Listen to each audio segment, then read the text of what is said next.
to remind Debbie. Oh, I was going to remind you to turn on the recording. You beat me to it, Debbie. Okay. Greetings, everyone. My name is Jeff Hammerland, and I'm a member of the Consolidated Oregon Indivisible Network, or COINS, legislative team, and also its climate, energy, and environment team. My assignment tonight is pretty simple to welcome you to the COINversation legislative sneak preview. Just did that, so I can check that one off. Describe our game plan for tonight, and at the very end, offer some closing comments. Now, there are other COIN legislative team members who have helped plan and organize this event and are working right now behind the scenes to help us make us all look as good as they possibly can. So many thanks to them. Now, as we all know, these are incredibly tough times.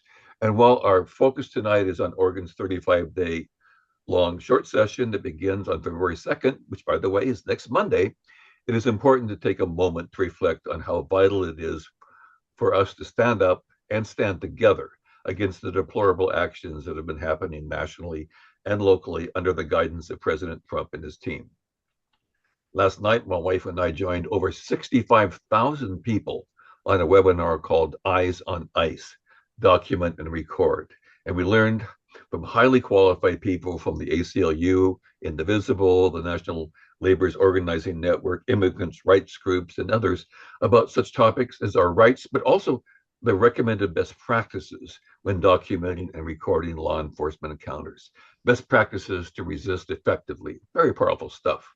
And here in Oregon, there have been numerous protests in recent days, as we know, not just in bigger cities, but also in the smaller communities, such as Ashland, Forest Grove, Grants Pass, and elsewhere.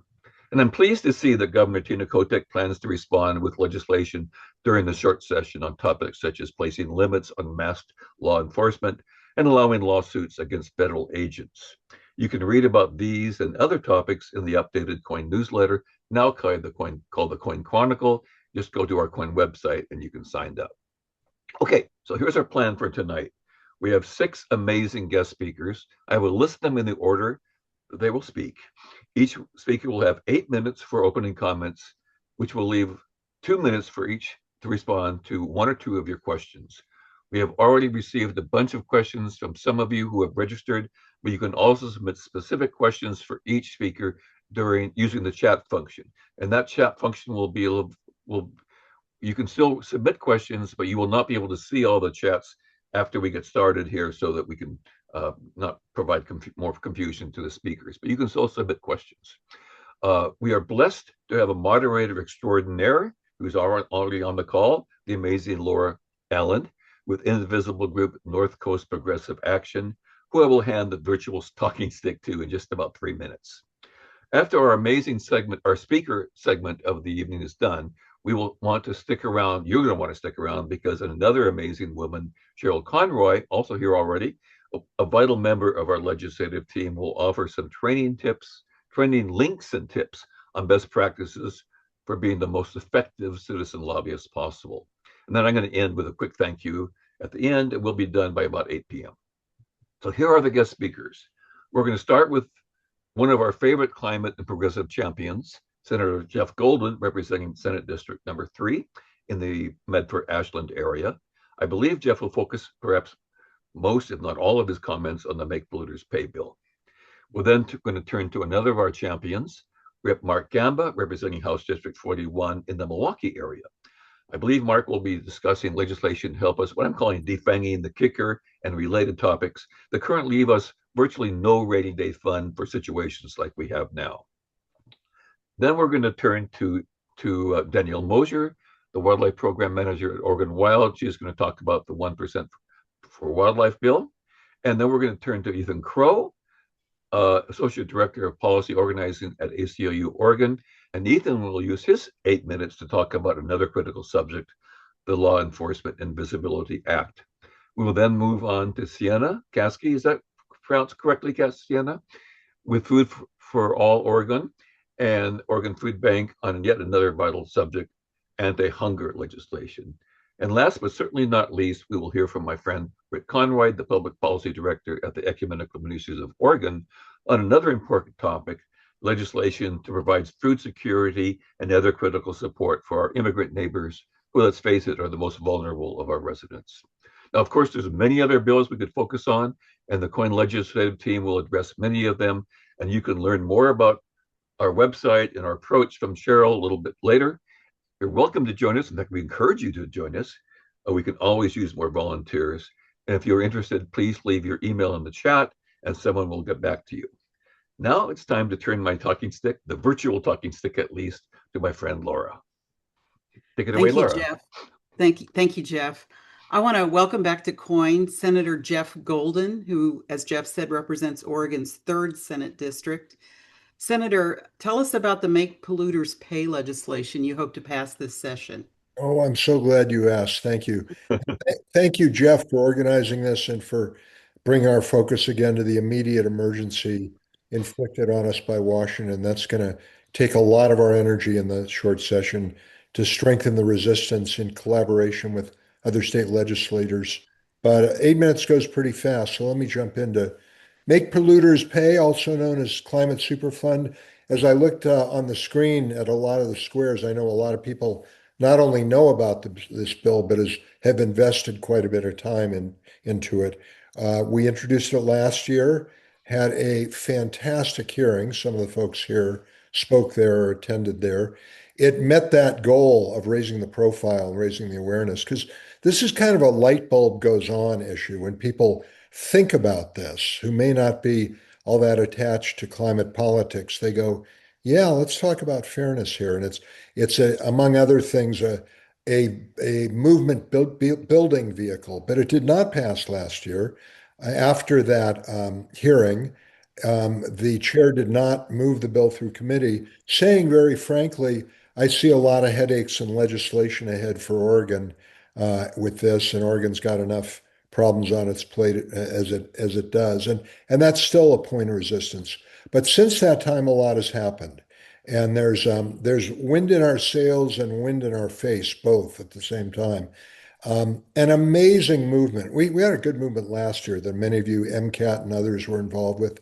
It has really grown. We are now a #1 priority for the state's largest environmental groups, for our environmental caucus, which I co-chair with Representative Gamba, and any number of youth groups. It's really grown.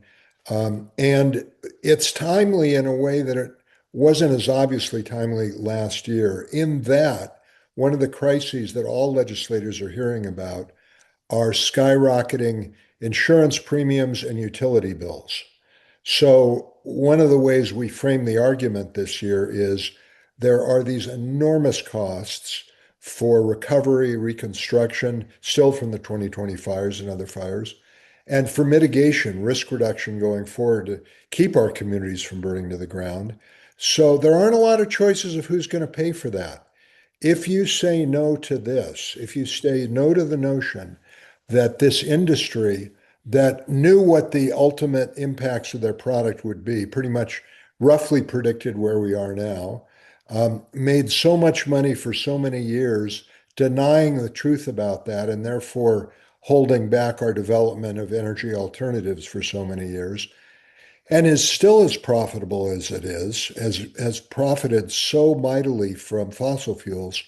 Should they settle some of the cost of this? If you say no to that, you are saying yes to skyrocketing costs for your constituents who can no longer bear double-digit increases in utility bills and insurance premiums. Senator, if I could you explain for those of us who may not understand what exactly the legislation entails and Yes, I can. I don't want to. For time's sake, let me keep this short. This is a national movement. New York and Vermont have passed this bill. It'll be in any number of other legislatures. But there is a formula by which covered entities and entities covered by this bill are those that are responsible for 1 billion metric tons or more of greenhouse gas emissions from 1995 to 2024. That is approximately 100 companies worldwide, and none based in Oregon. There may be one exception, but we don't think so. There is a formula that's based on their percentage of the emissions of that whole group of 100. There's also a way to calculate our wildfire damage and heat dome damage costs in Oregon. what it has cost us. And if this passes and the courts uphold them, whatever percentage of the whole emissions package that company is responsible for is the percentage that they're liable for of the total cost of greenhouse gas related damages in Oregon. That's basically it. There's obviously a lot of detail beyond that. That creates a fund that can be spent on a variety of wildfire purposes, other mitigation purposes, energy transition purposes. 40% of it would be earmarked for environmental justice communities most impacted by all of this. 30% would be dedicated to wildfire specifically, which I think is great because there's no stable source of wildfire funding in sight. So that's all the case. Now, so we have this momentum. We've got this great movement. We have scheduled a committee hearing in my committee, Senate Natural Resources and Wildfire, for Thursday, February 5th. I think it's at 1 o'clock in the afternoon. It'll be published before long. Please use your OLIS chops, people who know how to work that, to submit testimony. You can come to Salem and testify. That's the best. You can testify remotely. Hope you sort of school yourself on the bill a little bit. It may be limited to 2 minutes of testimony. I'm hoping for three. Two isn't very long, but please front load your comments. Please say the most important thing you have to say in the first minute. And finally, I'll say there's my time's just about there, isn't it, Laura? You're close, but you have a couple of minutes here. Yeah, well, there are also big hurdles this time. I regard this in the category of the most important legislation in Oregon history. In almost every case, they took multiple sessions to pass. We took a big step last year with a great hearing with huge youth involvement. We have some real obstacles this time. I'm confident we're going to have another great committee hearing.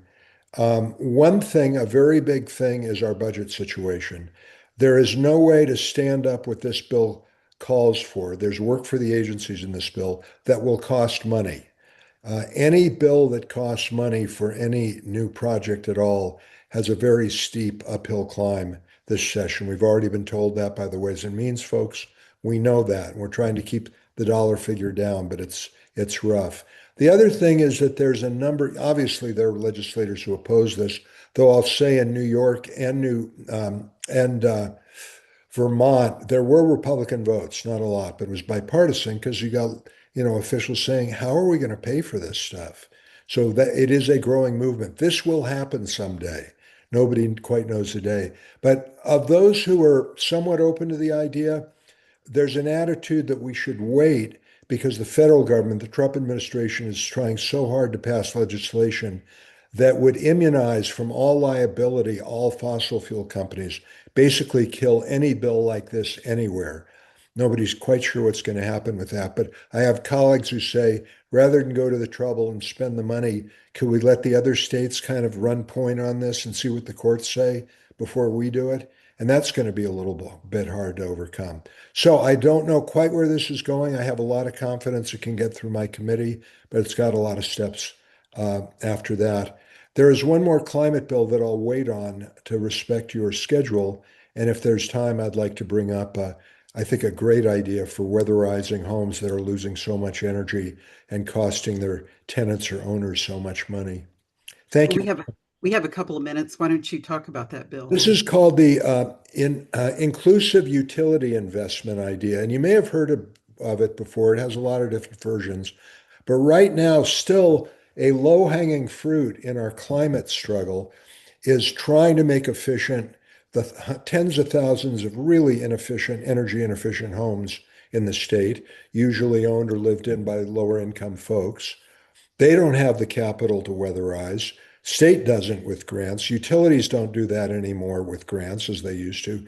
This idea basically would have the utility companies, the three investor-owned utilities, start loan programs, low interest loan programs for insulation, double glass, weather stripping, maybe a hint heat pump, we'll see. And the cost of that loan it would be paid back through the energy savings. If I have a $200 utility bill in a drafty house, have the work done, my new bill's $100, that $100 increment stays with the utility company as an installment payment on the loan. And once I've paid it off, the energy savings are mine. So it's an affordability issue and it's a conservation issue with the potential for really lowering our per capita consumption of fossil fuels, energy generally. Thanks. Thank you, Senator. I do have one question I want to ask you. I only have about 30 seconds left. Is there a plan to pursue a green bank bill? Yes, I'm looking forward to it. This is akin to something both Rep. Gamba and I have worked on before. Um, I believe it's Senator Solomon, my colleague who chairs Energy and Environment, who is bringing this bill to the committee. I sit on that committee. I think that I don't know the details. The general concept is very promising for financing the green energy projects we need. Thank you so much, Senator, for joining us tonight. It's a pleasure. Except, Laura, I want to add that at least in all the meetings I've had, they don't want to call it the Green Bank. They end up with another name. Okay. We'll find out about that. So next, we want to welcome Representative Mark Gamba from District 41. He's also the former mayor of Milwaukee. Welcome, Rep. Gamba. Thank you. I know you have a few pieces of legislation you want to discuss tonight. Let's start with the kicker. Can you talk about the legislation you're working on? Sure. I want to set the stage a little bit, though. So you've just heard that we are going to have a tough budget year. I think the rough numbers are about $900 million that we're in the hole predicted. Keep in mind that in a year where we're looking at cutting things like rental assistance that will keep people housed, or educational funding, or other critical, we're looking at those kinds of cuts. $900 million, we are kicking in this biennium $1.4 billion. So the kicker, which the Republicans have always claimed was money we didn't need, it would have taken care of the budget shortfall that we have this year. The other thing that would have taken care of the budget shortfall that we have this year is had we disconnected from the federal government's tax policy last year. The House passed it, the Senate didn't. So we are still connected to the federal government's policy. So we are giving away, along with the federal government,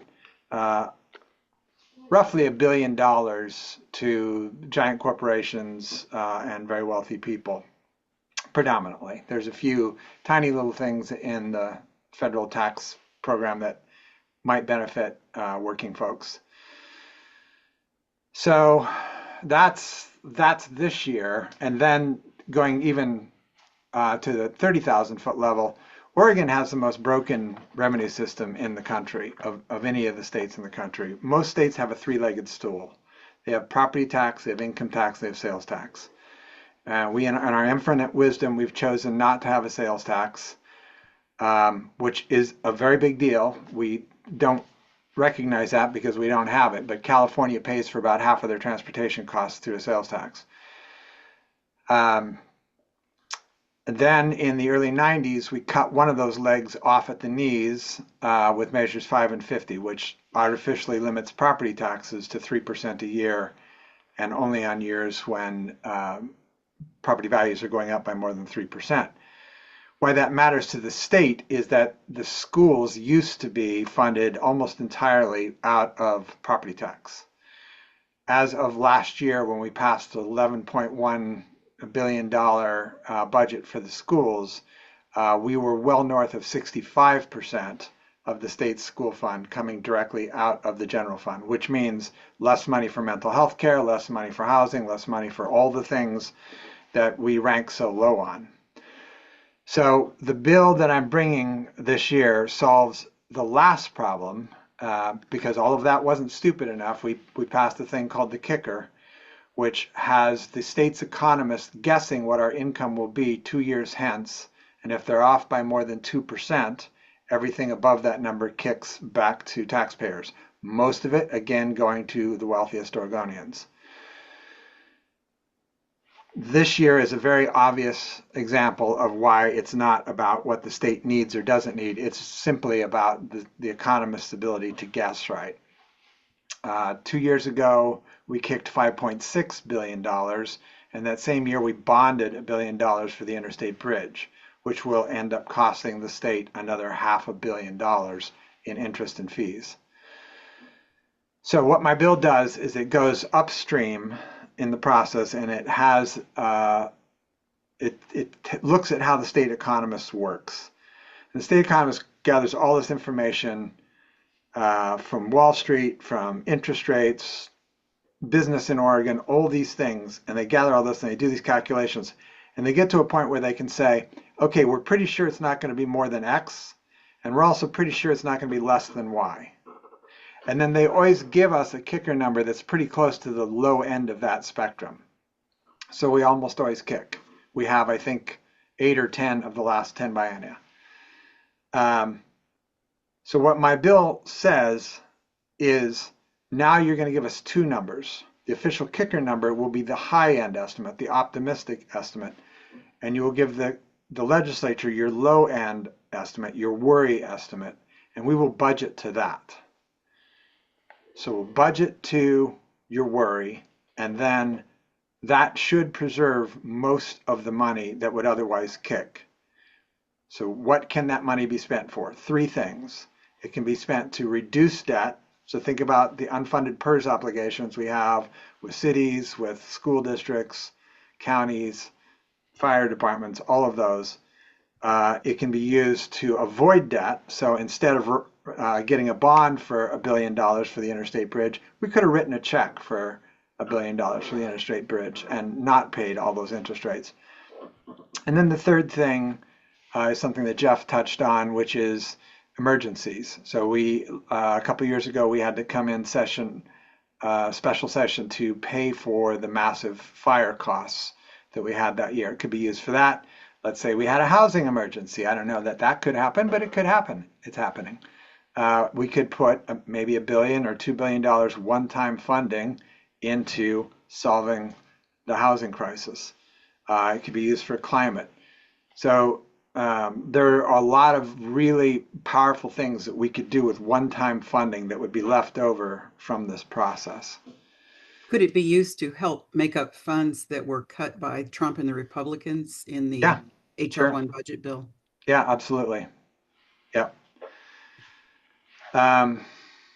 So that's the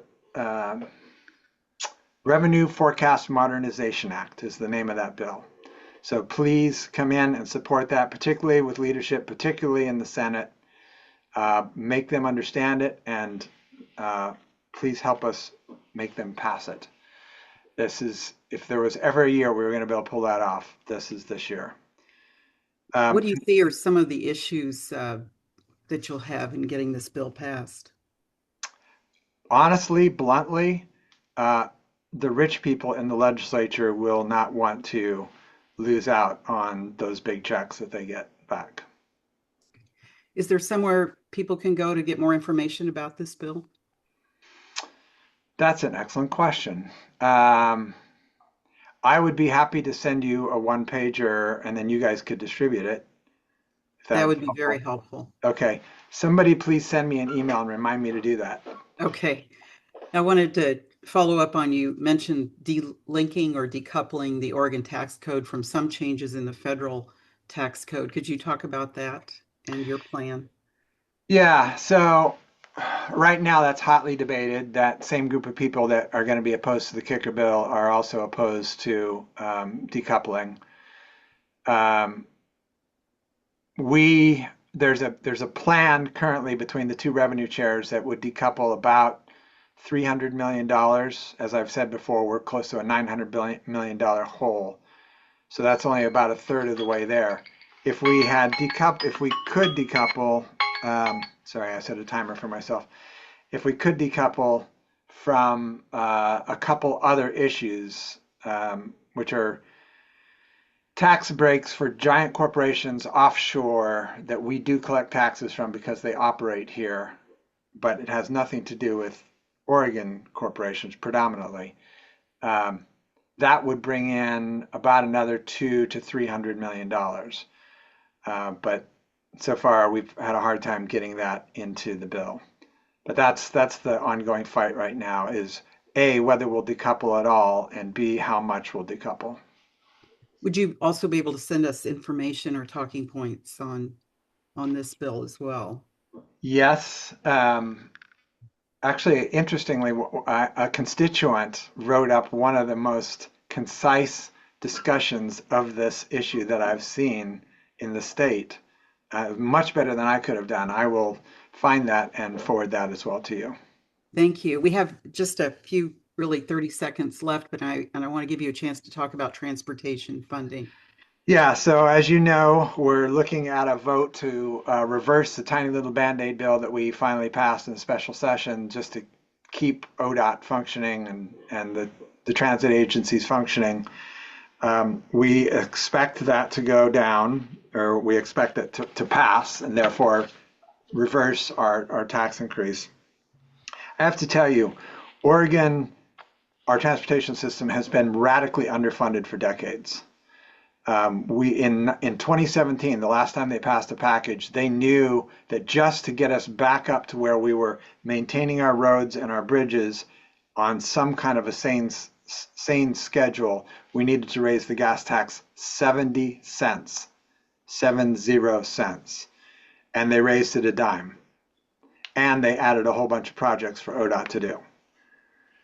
And this has been the sort of process that has gone on for years. It's not an adult conversation about what does the state need to maintain our system and how many miles are we driving or how many gallons are we using and therefore taxing it appropriately. It's what can we negotiate with people who don't want to raise taxes. So we give somebody a bridge, or we give somebody else some lane miles on a freeway in their district in trade for their vote, and it's a horrible way to run a railroad. So the funding issues with transportation will be taken up in this session again, or ongoing? No, we may touch on it simply to try and plug some holes in some budgets, but really it's going to be a 27 question. And so the second bill that I have is in an effort to set that conversation up so we do it logically rather than politically. I see. Thank you, Rep. Gamba. Our time is up. We appreciate your coming tonight and filling us in. Absolutely. Thank you all. You guys are an impressive group. You should know that when I was talking to Jeff Merkley about the possibility of a general strike being started, he goes, "That's a good idea. I'm going to reach out to Indivisible." So just know that that's how highly thought of you are. Well, thank you. Laura, just excuse me for a second. I have the article that Rep. Gamma was just talking about disconnect. It's a good article. I tried to put it in chat, but can't get in there. And if I can, I'd be happy to put the link in there. Oh, that would be great. Or maybe you could send it to Jeff. Yeah, I'll do that. Yeah, Okay. Thank you. Thank you so much, Senator. So next up, I want to welcome Ethan Crow from the ACLU of Oregon. Ethan's the Associate Director of Policy Organizing. And Ethan, we had a lot of questions around some of the issues you're going to be discussing tonight. Tell us about the proposed Leave Act and the other legislation that the ACLU is pursuing to protect Oregon residents vis-a-vis ICE. Absolutely. First off, I want to say thank you so much for having us this evening, and thank you for the work that you'll do over the next 7 to 8 weeks. But critically, in this really frightening time, I want to thank you all for the amazing volunteer work in your communities. I know that each of you on this call and the people in your Indivisible chapters are the people who are calling the PERC hotline, the people who are volunteering in local rapid response networks. You have done so much up until today, throughout last year, to keep your community safe from these terrifying and illegal actions. And particularly in the last few weeks, we've seen how important the work you do is. No one at the ACLU takes it for granted. none of the communities that you're working closely with take it for granted. So thank you so much. I'm going to talk about two bills and a potential bill today. Primarily, I'm going to talk about the Law Enforcement Accountability and Visibility Act, LEVA. And I'm going to drop a link in the chat to our action alert. I can't drop a link in the chat. For our action alert. Maybe you could just email it to email it to Debbie. Debbie. Ethan, I worked with you, and we're going to send a follow-up email to everyone, and we're going to Perfect. put all these links that you guys provide in there. Sorry, we didn't think about you not being able to put your links in. As well as a Great. recording. Yes. It's also the very top action alert on the ACLU of Oregon's website. It's hardly a secret. It's easy to find. It explains a little bit about the bill and has the opportunity for folks to directly email their legislators, encouraging them to support it.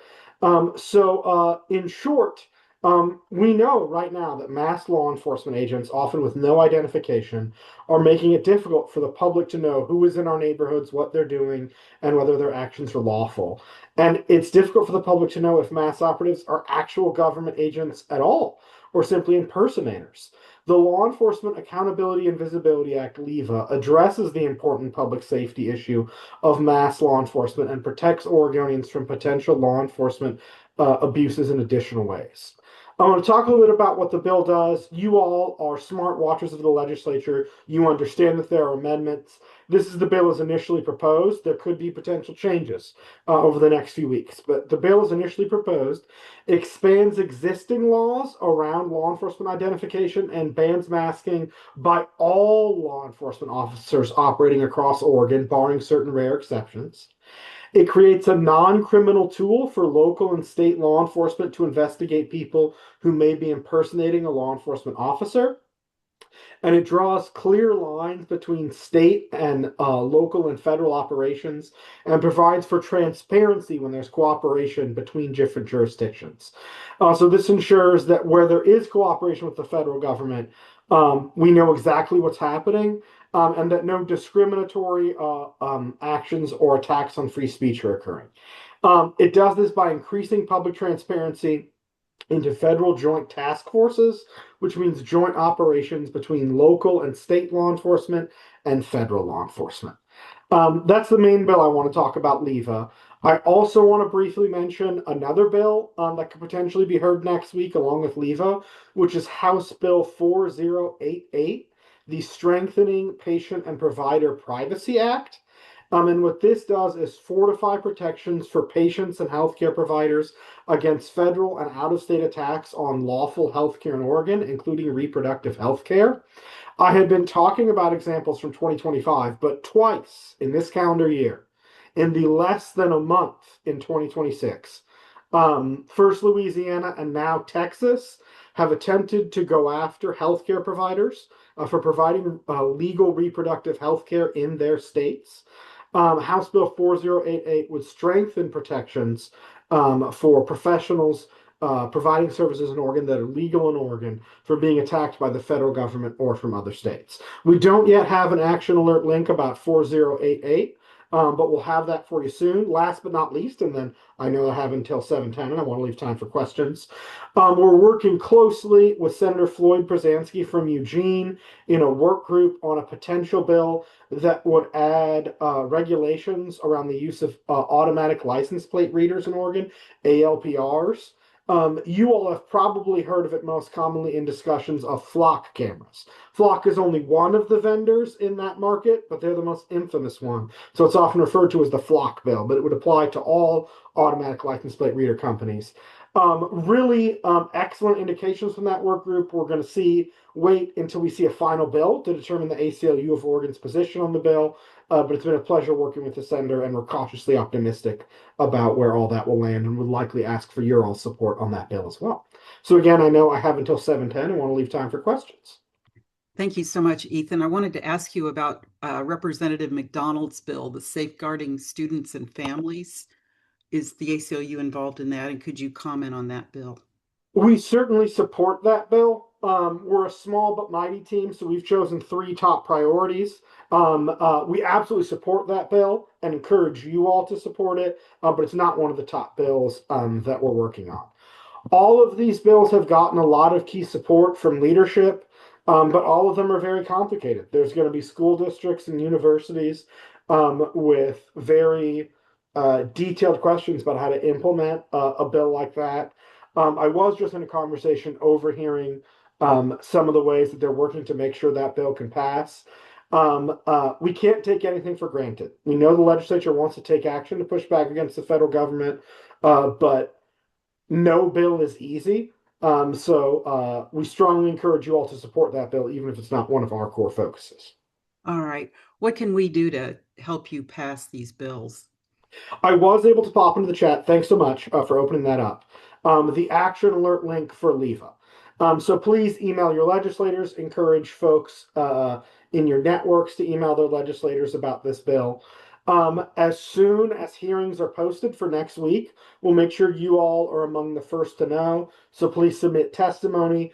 Please, if you're able to take a drive to Salem or to sign up virtually to testify for LEVA, please do so. I don't think we'll get as much time for House Bill 4088. That's the strengthening patient and provider privacy bill, but nevertheless submitting written testimony.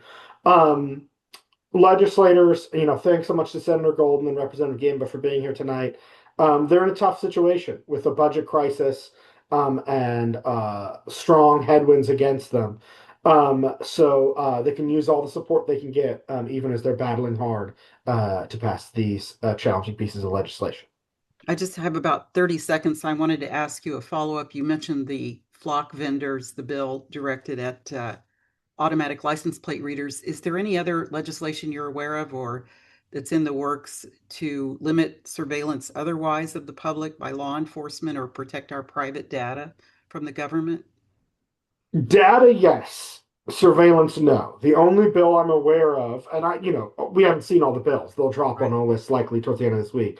But in terms of bills we're aware of, the only one about surveillance is the potential ALPR bill. There is an exciting bill around data brokers that we have spoken to Senator Campos about. That again will likely support, but is not one of our key top 3 priorities. So yes, there is a bill about data. As far as I know, are the potential ALPR bills the only bill about surveillance. Okay. Thank you so much, Ethan. Our time is up. We really appreciate you sharing with us tonight your goals with the ACLU.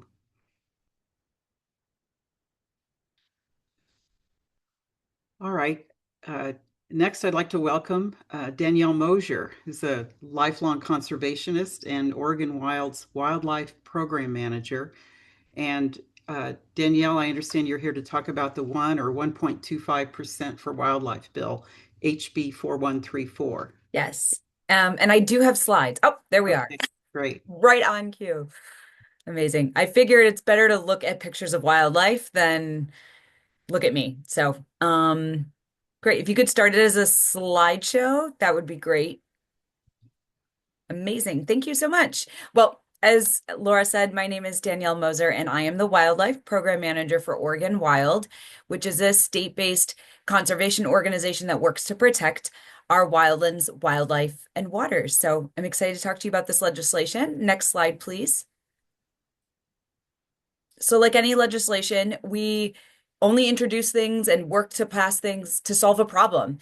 So what is the problem that HB 4134 is working to solve? And so I want to talk for a minute about the global extinction crisis, and then we'll talk about it specifically in Oregon. But the fact of the matter is we have nearly 1/3 of all species at risk of extinction here in this country and globally. And in fact, that number is probably low because there's so many species we don't know or have enough information about. And even for me, when I hear that term, global extinction crisis, I think, okay, that's, species in Africa or in South America. And while that's true, it's definitely plaguing those places, it's also affecting our country and Oregon, and those will have cascading impacts, not just for fish, wildlife, plants, But for us, for human communities who depend on these thriving and diverse biodiversity systems, for our food system, for agriculture, for medicine, clean water, and the list goes on and on. So next slide, please. So what does this look like in Oregon? Well, we are not immune. We are experiencing extinction at the same rate that scientists say is happening globally. So here in Oregon, we have over 300 species considered of greatest conservation need. That means without intervention, without recovery, without restoring their habitat, they are likely to go extinct. And I know that's doom and gloom, and it feels heavy, and it is, but we can do something about it. Because unlike the other mass extinctions that have taken place, this one is caused by humans, and so it means it can be fixed by humans. And so specifically in Oregon, the thing that sort of is the blueprint for recovering all of those species is called our State Wildlife Action Plan. And that's overseen by the Department of Fish and Wildlife. However, and we'll talk about this in a moment, we do not have funding to address these species. One of the things, and I say here, 80% are not hunted and fished. The reason I mention that is because the way the funding mechanism has been established for centuries is that a lot of the funding that goes to fish and wildlife is from hunting tags and fishing license sales. And so it tends to go right back to those same species and programs that support those animals. Meanwhile, 80% are not actually hunted and fished. And so it tells you the story of how we have a huge funding gap. And with dwindling sales anyway in the hunting and fishing community, this is really compounded. And so declines in species with a lack of funding is really what's bringing this front and center. So next slide, please. Great. So funding is key. And you might be saying, okay, well, haven't you gone to the general fund? Don't you go to Ways and Means and try to ask for money? And the answer is yes. We've been doing it for decades, and time again, not only is this not funded in the agency's budget, it's not funded as POPs, it's not funded in the Christmas tree bill, you name it. Species, especially those that are like considered non-game, are woefully underfunded. And as a result, we are seeing, again, more and more in decline, which is having cascading impacts on our biodiversity, ecological health, environmental health, and ultimately our human health. And so that's why you can hear it in my voice. There's a lot of urgency, and there's an urgency to solve it with its own funding source. We're obviously talking a lot about revenue right now. And one of the solutions for us is to get out of that general fund discussion. It makes the general fund dollars go further for healthcare, for education, for transportation, because fish and wildlife and the habitats they depend on would have their own funding source. So next slide, please. So that's why our solution is House Bill 4134. I'm happy that both the legislators on here tonight are sponsors of the legislation, and we appreciate that. So this is a bold, proactive opportunity to protect our most vulnerable species. And what it would do, and you've heard it in the naming that we gave this campaign a year ago, 1% for wildlife or 1.25% for wildlife. But essentially it raises critical funds through an increase in our state tourism tax, or it's known as the transient lodging tax, TLT. And Oregon has one of the lowest in the country. It's 1.5%. And so, we've looked at lots of funding mechanisms. There have been attempts over the years, birdseed tax, personal income tax surcharge, a recreation gear tax. All of these have struggled to get momentum, but this one, I say it's a right-sized tax. The increase of 1.25 would still keep Oregon at the third lowest in the country. It would raise revenue that would be significant for actually making a difference for wildlife. And it's not a cost of living tax for Oregonians. So we're talking about being able to strengthen local economies, protect our natural legacy, all while doing it while not inflating our cost of living, which we think is very important given everything going on. And so, and then I would say furthermore, and just as importantly, this is a top reason people come to Oregon to visit and to live. I am case in point. My family and I moved here over a decade ago because of Oregon's incredible splendor, abundant wildlife, beautiful coastlines, you name it. And so we see a very strong nexus between tourism and reinvesting some of those dollars back into protecting that resource so that we have it for generations to come. So next slide, please. So the bill is comprehensive, and even at 1.25% of an increase, it would mean $70 million a biennium that can be invested in recovering imperiled wildlife, habitat restoration, right? You can't separate species from their habitat. So a lot of the money would go into that.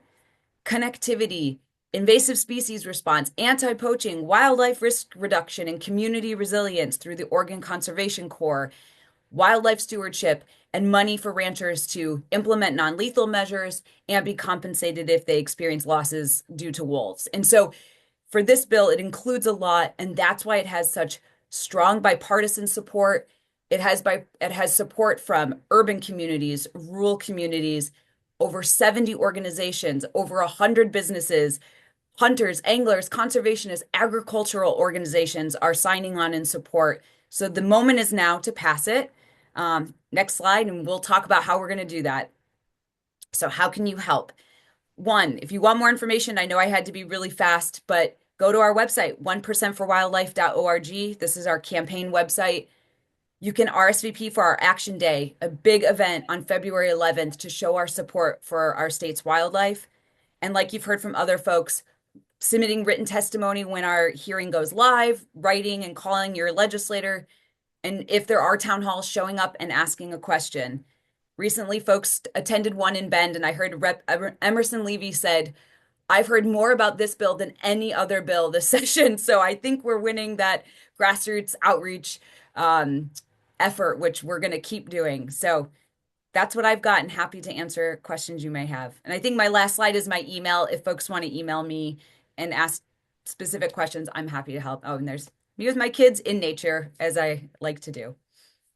Thank you so much, Danielle. COIN has endorsed this bill, and in fact, we have a team dedicated to getting it passed this session. There is a question in the chat about the effect on hotel or tourism businesses, and you touched on that. Can you elaborate? Yeah. I mean, I think what's great about this is that it's not a tax on the business itself. It's a straight pass through to the people staying in any type of short-term rental, whether it's a hotel or a Vacasa or Airbnb. And with such a low TLT, state tourism tax, we see this as something folks would be happy to invest in. In fact, on your bill, it would say this is for the Oregon conservation fee. And so people would actually know their money is going right back into reinvesting into why they probably came here in the first place. That's great. Thank you so much, Danielle. And we will be sharing your resources and encouraging people to come to the lobby day, February 11th. Thank you so much. Okay, I want to welcome Sienna Casca, who is the Strategic Partnerships and Campaigns Manager for the Oregon Food Bank. Yeah, thanks so much for having me. I'm Sienna. Really happy to be here. I'm going to be talking a little bit about the anti-hunger package. But before I get into that, I kind of just want to name that you're probably like, what is the Oregon Food Bank doing with advocacy and policy? It's a really good question. But tell us about that, and also the coalition Food for All Oregonians, which COIN, by the way, is a coalition member. Yeah, we're super grateful for that, and I'll get to that in just a minute. So the Oregon Food Bank, we know that we have to end hunger at its root causes.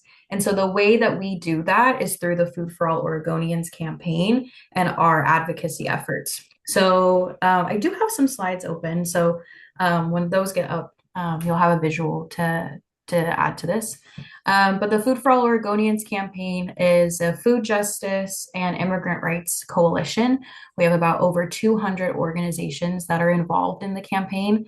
We've been growing this campaign for a couple of years now. And at the root of our mission is to ensure that all people have access to food, no matter where they were born or their immigration status. So we are working really hard to build this statewide coalition. That way, folks in the legislature know that we need to really pass comprehensive, anti-food insecurity bills. So for the 2026 short session, we really had to adapt because of the effects of HR 1. We know that so many people in Oregon lost access to food via SNAP. We know that it was a 30% reduction in funding. So that's about more than 342,500 Oregonians who are expected to lose about 475 million biennium in SNAP benefits. So it's a pretty massive cut. And us at the food bank, we support food pantries and food assistance sites across the state. But we know that we have to preserve and strengthen SNAP because for every one meal that we provide, not like SNAP provides 9 meals. So we know that SNAP is extremely effective and that hunger is a policy choice. So we're really trying to advocate for policies that really protect our communities and end hunger at its root causes. So I will go to next slide. So the anti-hunger package. So this is our priority for 2026. We are going to be working on this package that's going to feed millions of Oregonians. The top priority is school meals for all. So this would ensure that all kids can eat breakfast and lunch at school, regardless of where they live. This would reduce child hunger. It would ease family grocery costs by about $1,400 per student each year, and overall improve student academic and health outcomes. I think for folks here who have either experienced food insecurity, have witnessed it in loved ones or in friends and neighbors, you know that you can't function well on an empty stomach. And our kiddos need to have access to food in order so they can be the next leaders of our generation. So that is our top priority. Our next priority is to protect SNAP for Oregonians. This is going to be sustaining our most effective anti-hunger program.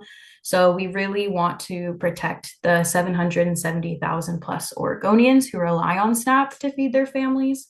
We know that this will help keep critical federal SNAP dollars flowing throughout Oregon, and food assistance can decrease a family's likelihood of eviction and improve education and health outcomes. So we love SNAP. We're really big SNAP advocates over here because we know that it helps. It helps our families. I've been a benefit of SNAP, and so I want that for other people in my community as well. Our next priority is to provide relief for thousands of humanitarian immigrants who have lost SNAP. So because of some of the effects of HR 1s, a group of folks in Oregon who were humanitarian immigrants lost their access to SNAP. So we're going to be requesting a one-time payment, a one-time relief for those thousands of Oregonians who lost their access to SNAP. And so these folks who lost it were legally present humanitarian immigrants, such as refugees, asylees, humanitarian parolees, and victims of severe trafficking. So we'll be advocating for that as well. And then our last priority is to fund food assistance sites across the state. So that way they can keep the food flowing to the growing number of Oregonians experiencing hunger. So this would look like keeping the Oregon Food Assistance Network afloat. This would be a one-time allocation increase to the Oregon Hunger Response Fund. So this is going to provide a really crucial lifeline for the 1 in 7 Oregonians who are facing food insecurity, who rely on food banks even more now, especially with the cuts to SNAP.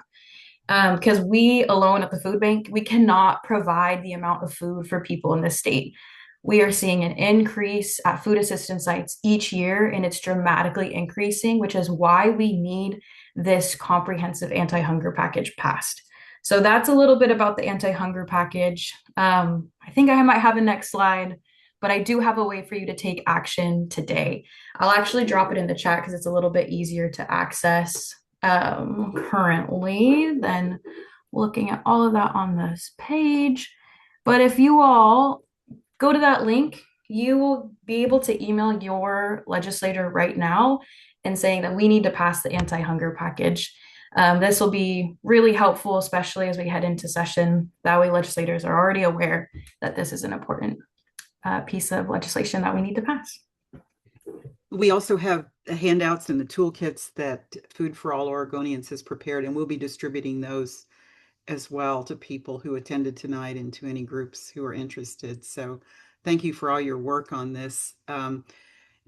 Is there a lobby day, or what else can we do to help you pass this legislation? Yeah, so there is a lobby day, but we have been able to amass a lot of people who are big supporters of our work, which is fabulous. So we've already hit capacity for our advocacy day, which is February 5th. But we are also a part of the immigrant justice package. So if you have not heard about the immigrant justice package, I would really, really love for y'all to be in the know of it. I can pull some information about it real quick. They have a lobby day coming up on February 12th, and they are also asking for folks to recruit for it as well. And that package is a really comprehensive package that's focusing on supporting our immigrant community in Oregon. So that is an open lobby day that I am aware of. And you can also take action with them too by emailing a legislator, which I do have that link to. That would be great. And then if you go to Oregon Worker Relief Fund, I don't have the registration link for the advocacy day, but you should be able to find their lobby day on their website too. Thank you so much, Sienna, and thank you for all you are doing. Thank you. All right, our final speaker tonight is Britt Conroy. Welcome, Britt. He is the Director of Public Policy for Ecumenical Ministries of Oregon. Tell us about the legislation that you are prioritizing this session. Yeah, thanks, Laura. Really appreciate it. Thank you to you and Jeff and Debbie and others for inviting me. I have to say, email has long partnered with COIN, and it's really good to be with partners who are showing up. I also want to touch again on the issue of immigration, and it's great to see so many of you who I know who have been part of making Oregon a really welcoming place for immigrants and refugees. And I have to say, if you want to jump to my first slide there, if you don't mind.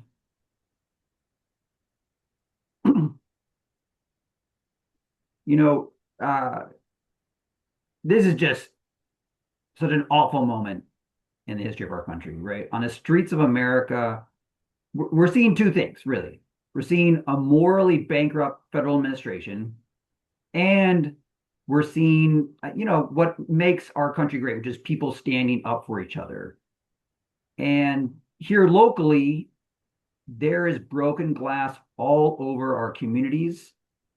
Families are being separated, pulled from their cars, pulled from their homes, pulled from their workplaces, taken off the streets in public, and refugees are not immune from this targeting. So third slide, actually, we'll skip the next one here. Britt, I'm sorry, this is the only one that I saw on the presentation. Okay, well, good. I can share. No, just in case I think I put them into the draft folder, but not in the one. So I'm going to share my screen if you don't mind, Okay. and Yep. have a backup. You should be able to. I have a backup just in case. I think we made you a co-host, so you should be able to share your screen. All right. It's saying it's disabled. You want to try one more time? Yep, okay, let me try. Sorry, Yeah, folks. You're fine. No, you're fine. Okay. You are now a co-host and can Awesome. share. Love it.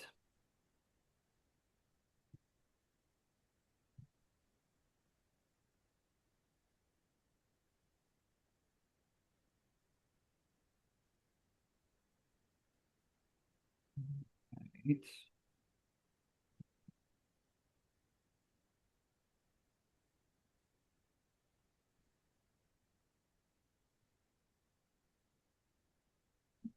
loading.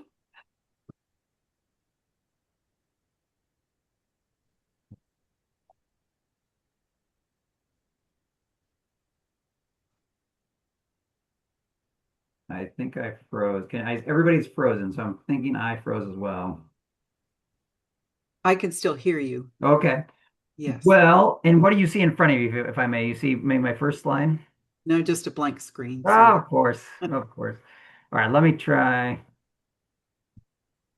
Oh, no.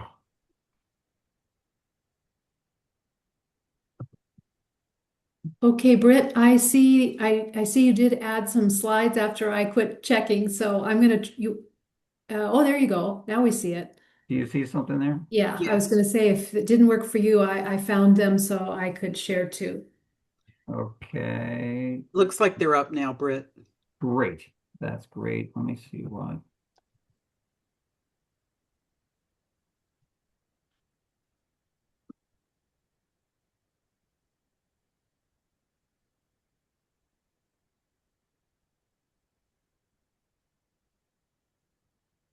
Okay, great. Appreciate that. Great. So like I said, refugees are not immune to what we're seeing on the streets of our communities, whether it's Minnesota or Washington County or elsewhere. So um, just a quick background for folks who aren't familiar as much with the refugee resettlement process we're lucky to have here in Oregon and the United States. There's about 100 million people that are displaced across the world, 27 million who have fled their countries because of conflict or violence, persecution, and for a very, very, very small percentage of individuals, um, refugees are able to leave refugee camps, start new lives in safety here in the United States or elsewhere. And this is an old slide from 2019. In 2019, Oregon faced a very similar situation. Refugees were under attack by the Trump administration, and 82 lawmakers across both the House and the Senate from both parties voted to support and create a set of resources for refugees. We served several hundred in the first year, have served several thousand since 2019 with a set of services that help people start new lives. But right now, refugees in particular are being hit incredibly hard by this Trump administration. They're being cut off from basic services, like Sienna mentioned, from SNAP, from Medicaid, and they're being targeted. If they came under President Biden, they're being targeted for possible deportation by having their refugee cases revetted. I want to stress here that this is, we talk about policy choices, right? We know that President Trump and Stephen Miller and others sat in a room in Washington, D.C. and said, it's not good enough to simply make refugees have to prove that they're working or volunteering like other adults. We're actually going to strip SNAP from every last refugee that is here, including kids, right? That was a decision made in Washington, D.C., and we're seeing the impacts of it here in Oregon. So here's the impacts we see, right? A household of 3 children often skips meals, right? Since the November 1 cutoff of SNAP for refugee families, even when you're working, it's hard to make ends meet.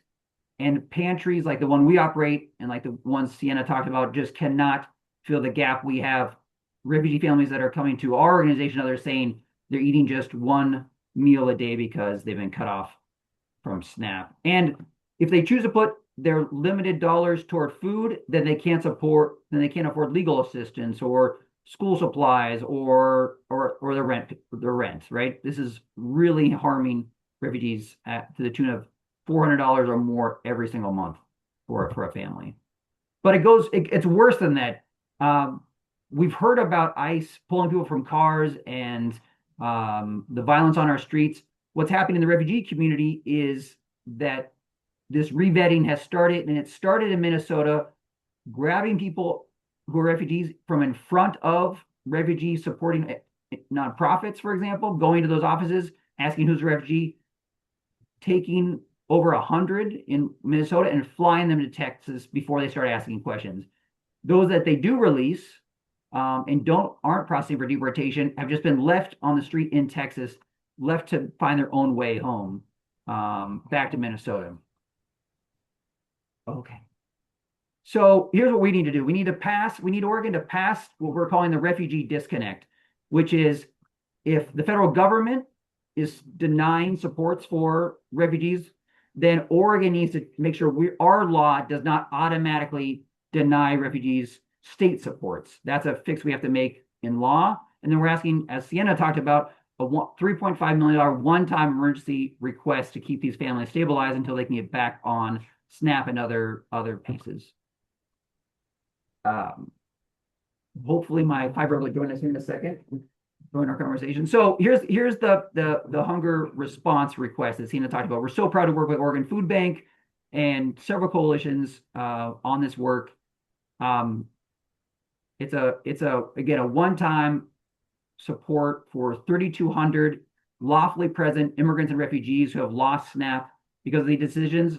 It's going to offer about a 6-month bridge before we can get people re-enrolled in this program after a new burdensome federal process.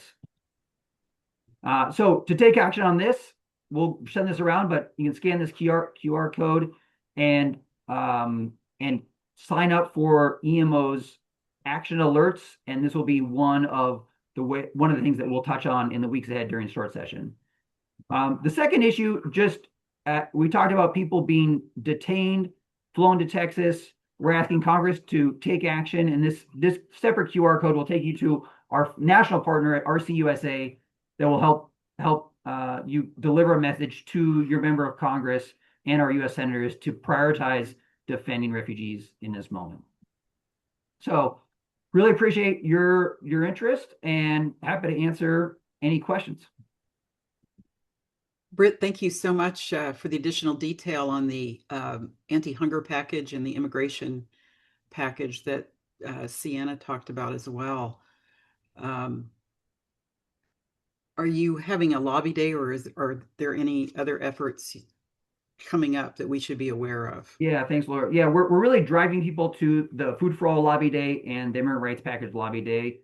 We have a lot of interest in a faith-based interfaith advocacy day like we often have during our long sessions, and it's something that we are really seriously considering for the second half of session. The last time President Trump came into office, we had over 500 people join our lobby day, and it would be great to bring that kind of power again to Salem. So stay tuned for that. But in the meantime, we're driving folks to these early session and mid-session lobby days that our partners are, where they're advocating this issue and many others.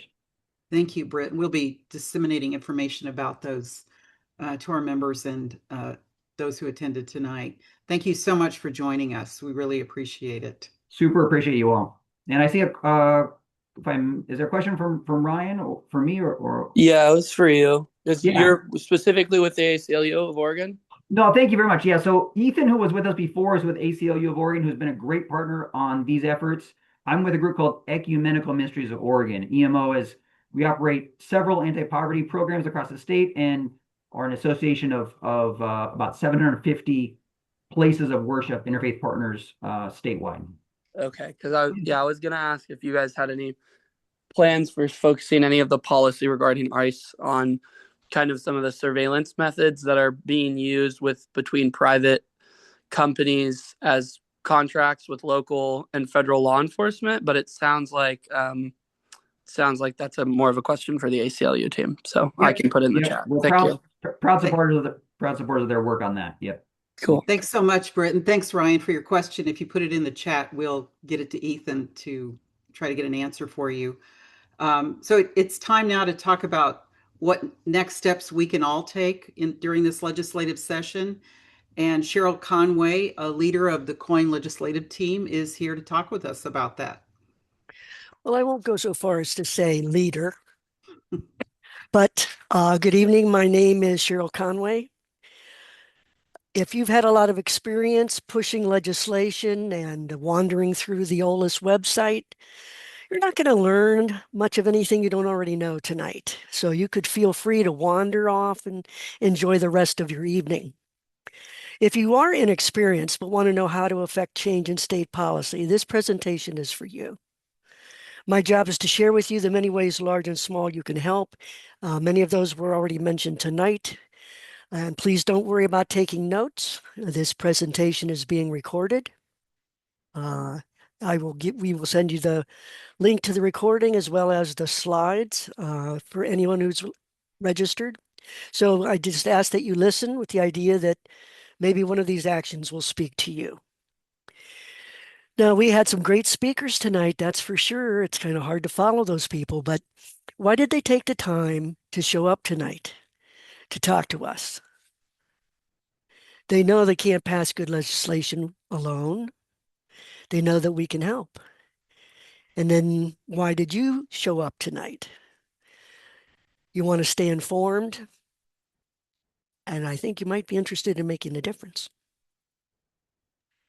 Well, with COIN, our legislative team, we really feel like we have been successful in helping pass good legislation, stopping bad legislation, and getting some bills amended to improve them before they were passed.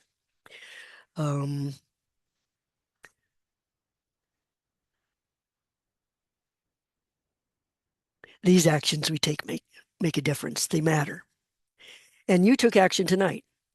You got here. You came. You listened.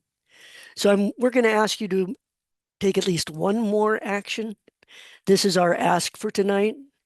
We want you to pick something that we've talked about doing and commit to doing it. Now, there are going to be a lot of choices. So which actions are right for you? How do you choose? Well, we are skilled in different ways with different preferences for collaborating, enjoying. Some work more than others, I would say. So which one of these are you? Are you a people person? You like face-to-face, you like making noise, you like gathering in groups. Would you prefer to work alone? It's easier to stay focused that way, but I think you have to own a cat. And you can stay in your pajamas. So there's going to be something here for you, I hope.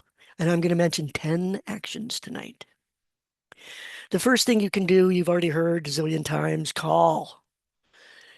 Most legislators will agree that volume matters. They are more likely to pay attention when they hear from many constituents and advocacy organizations. I have included links here, takes you straight to the contact information for your state legislators and for your state representatives and your state senators. And I do recommend that you prep ahead of time when you're calling.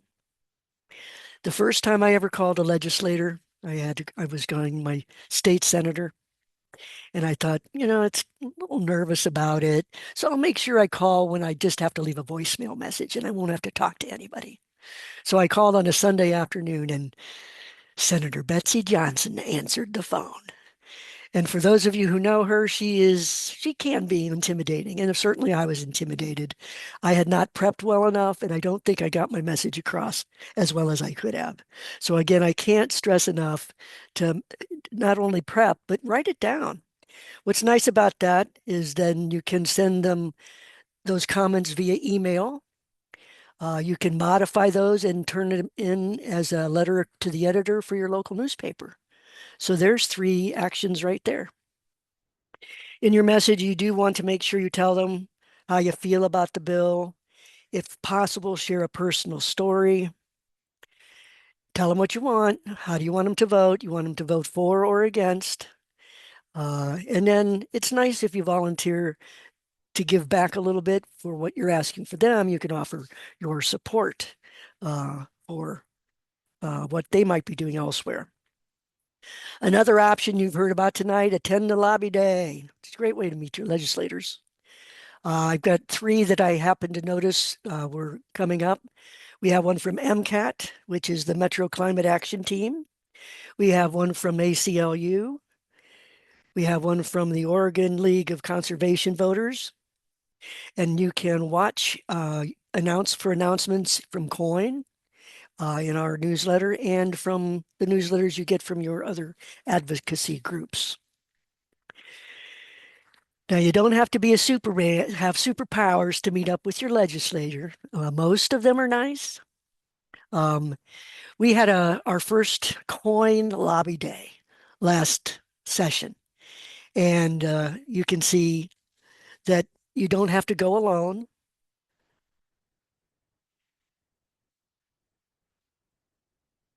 It's just like a phone call, though. We want you to prep what you're going to say and practice out loud.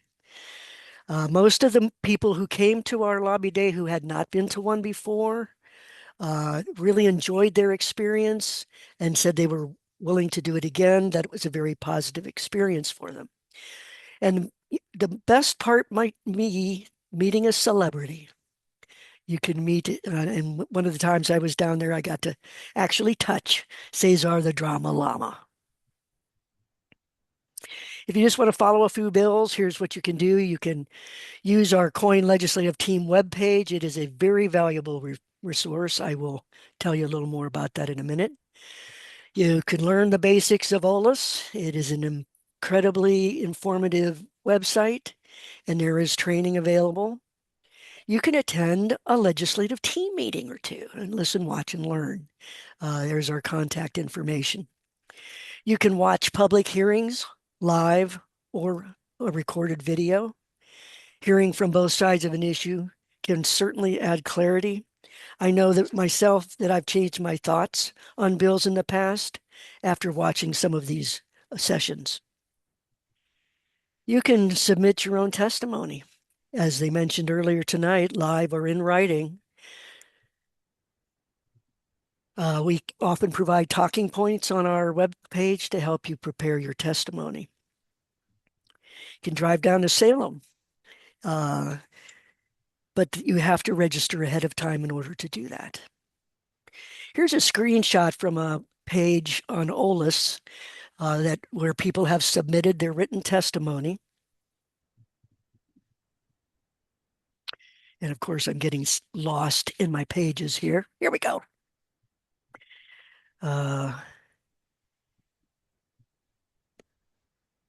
Yes, here we go. You can drop your written comments. There's a portal on OLS, but you'll actually have, for all time, forever, your testimony will be on record. Everybody can read it. So I recommend that you not just double check it before you submit it. I suggest that you maybe triple check it before you submit it. And I will tell you also that clicking on these, you can read other people's testimony. You get ideas, more ideas for your own, more clarity on what is and is not good about the bill that you're talking about. Sometimes bills get stuck in committee. So we can encourage movement on a bill by contacting committee members. We can tell them to unstick it if we want to see it passed, or we can tell them to keep it stuck because we don't like it anyway. And this is so critical. You need to share the information with your local friends and family. Encourage them to take their own actions, get them to call, testify, lobby. It turns up the volume. It helps raise the roof. We hardly ever can do too much. Now, normally during presentations like this, I would have other people share their experiences, calling, writing, testifying. I would also have people who are online tonight ask if they have any thoughts about some of the actions they've seen. This presentation would be much more impactful than just listening to a talking head passively reading along, but we don't have time tonight. Bummer. Maybe another time. So let me quickly discuss just a few more things. This is what the COIN legislative team's website looks like. One of our tabs up above is the legislature. If you've been here before, if you were at our webpage last year, you notice it became pages, not page. Our goal this year is quality over quantity. We got 5 weeks. It's more intense than a regular session for sure. So we're going to focus our energies on our highest priority bills. That's what you're going to see when you come to this year's page. But not much of it's going to be connected to OLS yet. So I suggest you visit an older page. This is from the 2025 session. You can see all the different topics that we covered. We're talking about healthcare, energy, wildlife, education, immigration. It's quite a list, major issues that affect all of us. You can learn a lot about our team's work by viewing some samples. I just picked out one bill from our 2025 session. We have active links. The bill number takes you straight to the bill summary page. We include sample testimony, COIN summaries, related news articles, anything that can help give you a clearer idea what the legislation is about. We even provide links for public hearings and for work sessions. This oldest thing that we keep talking about, the Oregon Legislation Information System, people worry, what kind of computer skills am I going to need? Trust me, you're going to do a lot of clicking and scrolling.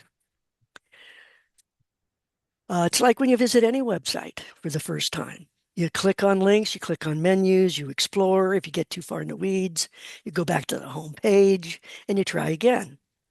So we would like you to learn how to be an explorer on all this yourself.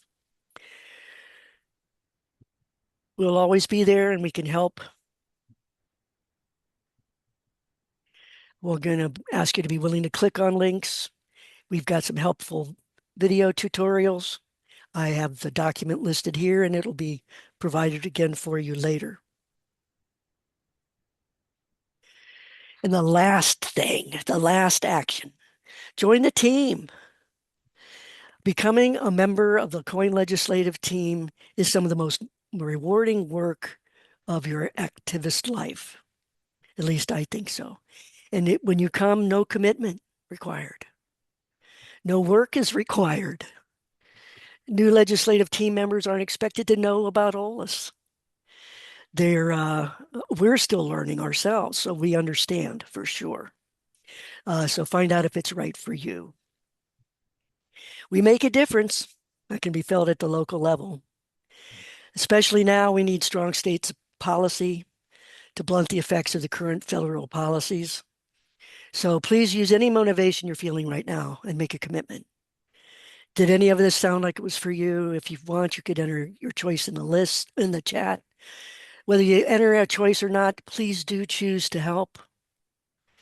And I thank you for your perseverance in sticking with me tonight. If Jeff has not fallen asleep yet, I'll pass this over to him for his final goodbyes. Cheryl, you have me at the top of the list here. Thank you so much. I'm at the edge of my seat. Thank you so much.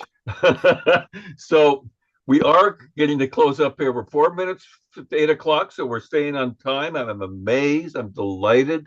Let me just say that several things. Number one, thank you all for coming. Of course, that's number one. Number two, we have a short session, a 6-week short session. A lot of things are happening. You are most encouraged and welcome to get involved. We do have, actually, during the short session, 2 legislative teams that are be meeting. One is called the legislative team, and that is going to be focusing on all legislation other than climate, energy, and environment. Right, Debbie? And then there will be a second group is focusing on climate, energy, and environment. Do you want to go over the times, Debbie? I want to make sure I have it right. Would you mind doing that?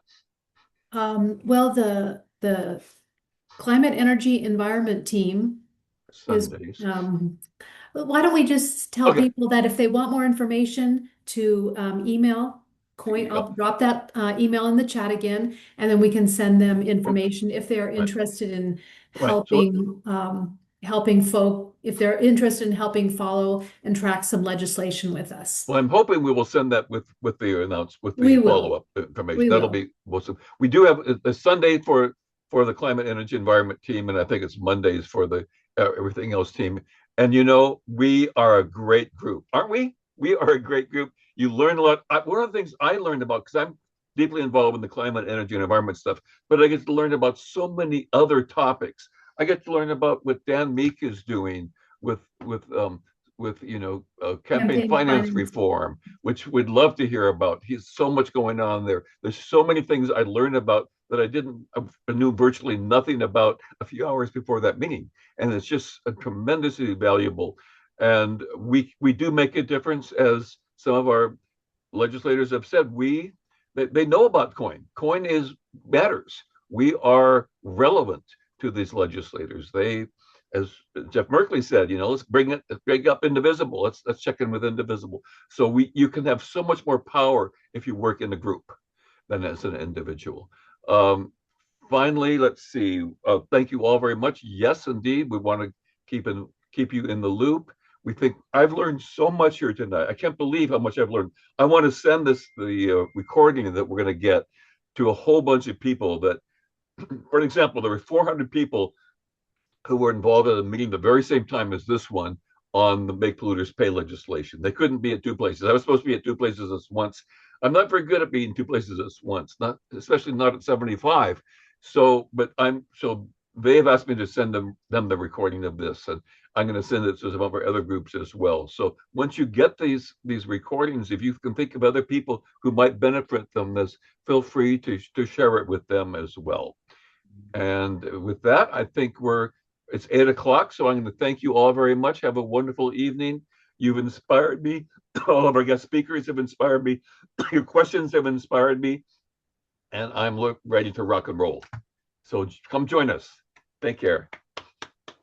Thanks, everyone.